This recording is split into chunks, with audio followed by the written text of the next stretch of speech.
Tuca Valdeci, caçador de Lamborghini e Huracan. Os caras é bom de trampo, hein, mano.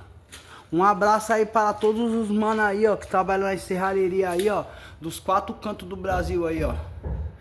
Esse daqui, ó, esse telhado aqui os caras pôs num dia, hein, mano, em 3 caras. Um serralheiro profissional e 2 ajudantes. O cara é bom, hein, mano. Parabéns pelo trampo deles. Não deixaram as telhas amassadas, nem nada. A encanação dos caras bonitinha. Mandaram eu vir aqui dar uma olhada, né, mano? Pra mim passar pro outro rapaz lá depois. A vedação dos caras tá boa.